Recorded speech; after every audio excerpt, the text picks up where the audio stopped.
Hi, I'm Princess. Welcome back to my channel. Today, I wanted to do like a quick, kind of sort of not so quick, last now next, and also kind of a library haul, which is gonna be in the next department. So let's get started. So the last book I read was Business Not As Usual by Sharon Cooper. This was a rom-com. Also, I'm looking at my little notes. This was a rom-com. This followed Dreamy Daniels, who is a 28, 29-year-old college student, a rough upbringing. She was dropped off by her mom at her grandparents' house, and her mom never came back to pick her up. She is struggling financially, and she just keeps praying and hoping that she one day wins the lottery. And while she continues to play the lottery every single week, her bills piles up. But she still stays, feisty and hopeful and hilarious. And then we meet her very serious, buttoned up love interest, Carter, who comes from a very wealthy family. His father is an actor, A-list actor. His father is a socialite, drop dead gorgeous, and he's never wanted for anything ever. And now, as a almost 40-year-old venture capitalist, he's like, I want something more for my life than just money and work and suit and ties. Carter, growing up very wealthy, he also has kind of like a heart of gold. He's very much into helping the less fortunate. He does a lot of charitable work, and he gives a lot of money to small businesses, startup funds, and things like that. This wasn't really on my radar of books to have to read. When you're just in the mood for a cute rom-com that's, easy and palatable to get through. This was an easy book for me to get through. The beginning, middle was great, super funny. The whole he's rich and I really want to win the lottery. I understand money is money and it's a big deal and it consumes all of our lives and all of that kind of stuff. So I get it from that standpoint. The ending kind of was anticlimactic for me. I don't want to give literally anything away. However, I don't know.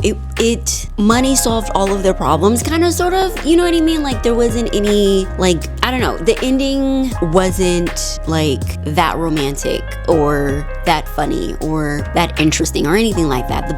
The beginning and middle, fantastic. So good, so funny, really romantic. It just kind of fell off at the end. Literally the end of the book was just did we need this? Yeah, solid 3. It was really good. I wasn't hunting this book down. I was in the middle of another book, which I will get into my now reads, but I just kind of needed a break from that, and this was a great palate cleanser. Okay, for my now, I am currently in the middle of 2 books. One is going to be The City We Became by N.K. Jemisin, and then the second book, which is an audiobook, is Sugar by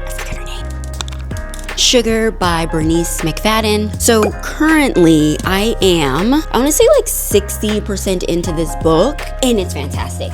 Let me rewind. So first and foremost, I am a contemporary literary fiction reader, and this year I'm getting more into fantasy and science fiction, and this book is a great example of why people like myself needs to read more diversely. And I don't mean diverse in the topic of race or gender or anything like that. I'm talking diverse as in genres. The way that my brain is struggling to comprehend, my comprehension skills when it comes to fantasy and science fiction is rough. It really is rough. It's a fantastic book, but I'm starting to get what the girls are saying when they're talking about reading comprehension skills. And when you don't branch out and get a different perspective and a different take on reality, it kind of makes you I don't want to say narrow-minded or anything like that, but it keeps your ability to think critically small and narrow-minded. I can read up and down a lit fic until I'm I just get it. It just makes sense to me. But when I step into science fiction, the way that my brain is are we talking philosophical? There's a lot of abstract thinking that has to go on. There's a lot of imaginary work that has to go on, and it's a challenge. It's a challenge for people like me that just reads. This happened, there was hardship, the human conditioning, human suffering, sadness, misery, depression, all of these kind of things, and that just makes sense. But when you start talking Avatar, and I'm still not sure if this is correct, but I think either mentally becoming the city or figuratively becoming the city, I still don't know. I'm struggling. Okay, so first and foremost, this follows 5 strangers. They don't know each other. 5 individuals in New York, and all 5 individuals represent all 5 boroughs of New York. So you have Manhattan, Brooklyn, the Bronx, Staten Island, and Queens. Something happens to other dimensions of our reality, and these 5 individuals start to embody New York, and that's where I'm struggling, right? Like, that's where I'm like, how? I understand it's imaginary, but my adult brain is like, I don't get it. But it's so good though. It's so delicious. It's so good. In the nuance of gender and race and social economics and things like that. It's so good. I don't understand the Avatar aspect of it. I don't understand they're like aliens from a different dimension. And these 5 individuals are like there to protect their boroughs, but also they can see other dimensions and such. Don't judge me. I'm struggling to read it. This is definitely going to be, as I'm currently in the state, it's a 4.5, I want to say. So there's a part, I think it's the Bronx, that has the ability to like, art speaks to her, and that's really cool. However, when I get into like the imaginary aspect of trying to visualize a piece of art connecting with her and speaking to her, and she sees the different, strokes and colors and elements of this work of art, I'm trying to not necessarily embody, but comprehend that moment for her, and trying to connect with her and her newfound ability that she now has that she didn't have, the day before. Like, that's a lot for my brain cells, you know what I mean? Like, and to visualize and empathize with her experience, you know what I mean? So yeah, love the book. I'm working on, and I don't want any judgment. If you are a huge fantasy reader and a huge science fiction reader, don't judge, okay? I'm new to this genre, and it's so important to read diversely because my comprehension skills of this literary masterpiece it's a struggle, but it's a good struggle, if that makes sense. Like, it's a challenge that I'm excited to tackle. Moving on. Okay, the other book that I am also in at the moment is Sugar. It's an audiobook. I'm 30% in. I absolutely love it. Never heard of this book. I was on Book Talk, and I think in a span of like 1 week, I heard 2 book influencers talking about this book, and they were just raving about this book, and it was just so good for them, and it was 5-star read and all of this kind of stuff. I was like, okay, like I'm down, I'm game. And I saw that it was available as an audiobook, picked it up, and immediately the writing. And again, I am a literary fiction girly. I love me a good lit fic, and this is my domain.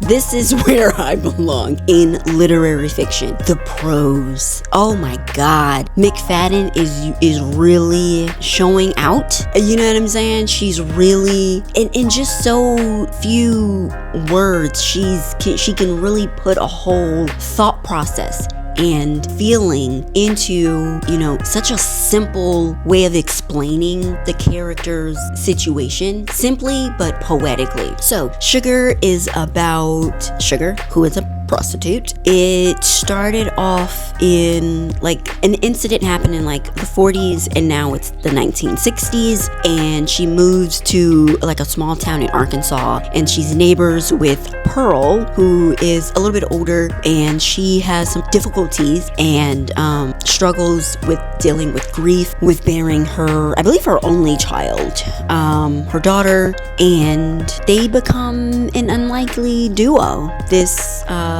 grieving mother and prostitute. And you wouldn't think that that story would have as much interest or weight, but again, the storytelling of these two individuals and their different ways of grieving the life of what they not necessarily deserve, but what they thought they would have, their expectations and their dreams and societal expectations of them as two black women. Yeah, again, I'm only 30% in, and I am absolutely in love with Sugar. Absolutely in love. I believe there's a part 2 or a second book. I believe. I'm not too sure. But again, only 30% in, and I'm already a fan of not just this book, but also Bernice McFadden. Never read anything by this author, but huge fan already. Okay, now on to my next reads. I don't know what it's gonna be exactly. However, I got 5 books from the library yesterday, so one of these 5 is gonna be my next reads. Starting off strong, we have Their Eyes Were Watching God, Zora Neale Hurston. Again, classic, can't go wrong. This says one of the most important works of the 21st century. Their Eyes Were Watching God is an enduring Southern love story sparking with wit, beauty, and heartfelt wisdom. Told in a captivating voice of a woman who refuses to live in sorrow, bitterness, fear, or foolishness, romantic dreams. It is a story of fair-skinned, fiercely independent Janie and her evolving selfhood through 3 marriages and a life marked by poverty, trials, and purpose. Wow, okay, yeah. Then we have Hooked by Asako Azuki. This is the author of Butter. I have not read Butter. I haven't had the opportunity. My library, the book is always checked out. And Libby, I'm on the waiting list for like 12 weeks. So yeah, I'm excited to read Butter, but in the meantime, I have Hooked. This follows 2 women. One is like buttoned up, prestigious job, sterile life. She's lonely, no friends or anything like that. The second woman, I don't want to butcher their names. The second female main character is a lifestyle blogger. She has a little more of a chaotic life, easygoing husband, more of a relaxed lifestyle altogether. There is a chance encounter. They then build an unlikely friendship, and life kind of takes a turn from there. Hooked is a taut, provocative novel about modern womanhood, hunger for connection, and the quiet, ordinary ways our lives can spiral out of control. Yeah, I'm excited to get into this author. I'm really excited about Butter, but in the meantime, I'm gonna get hooked. Then we have another N.K. Jemisin book. This is How Long Until Black History Month. This is a collection of short stories. I'm really intrigued by N.K. Jemisin's writing. I really want to get into just another series that I can't. The one she's like well known for. She's won the Hugo Literary Awards for that series. You know what I mean? That's the one. We know what I'm talking about. But again, I'm a little intimidated by science fiction. So in the meantime, I want to ease my way into her writing. And so, yeah, just picked up this little guy here. Then we have The Devils. George? Who the fuck is George? Joe Abercrombie. I've been eyeing this for a while. I've heard mixed reviews. I've never read anything by this author before, but some people love it. Some people just like, it's but yeah, I'm curious. I'm not necessarily interested in grim fantasies. However, I do like literature expanding the idea of maybe satire or societal expectations on religious organizations. So I don't know. I kind of like reading horror / religious satire books. So I was like, why not? Yeah. So I picked up this. last. Then I picked up Sally Hepworth, Mad Mabel. Sanity is subjective. So true, right? This follows Meet Elsie Mabel, 81-year-old, gloriously grumpy, fiercely independent, and never without a hot cup of tea or a cutting remark. She minds her own business in a quiet Melbourne suburb until a neighbor turns up dead and the whisper starts flying. Because Elsie hasn't always been Elsie, once upon a headline, she was Mad Mabel, Australia's youngest convicted murderer. But was she really mad or just misunderstood?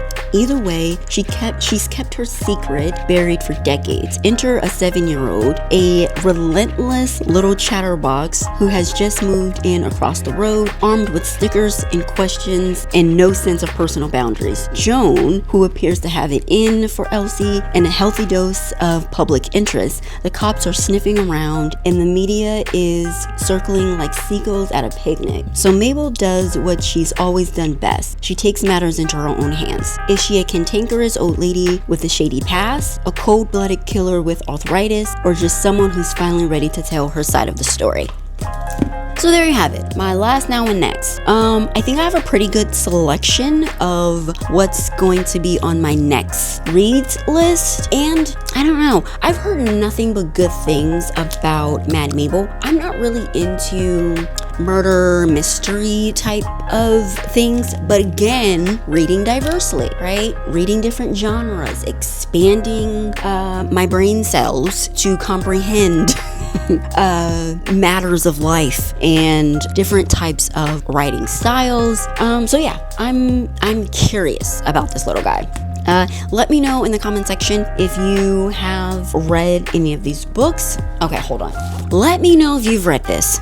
Okay, I need to know because I feel dumb. I feel so illiterately stupid. Do you understand me? My comprehension skills on abstract thinking, on top of nuances, on top of socioeconomics and fantasy and imagination and, you know, all of these things. Girl, what? Excellent writing. I'm not that bright, right? I'm not, at least this book is just making me feel stupid, and I'm up for a challenge. So have you read The City We Became? And are you like a normal sci-fi fantasy reader? Was this a good start into my sci-fi journey? Was this too much? Did I jump off the deep end? Let me know, because I am first to tell you, I got questions.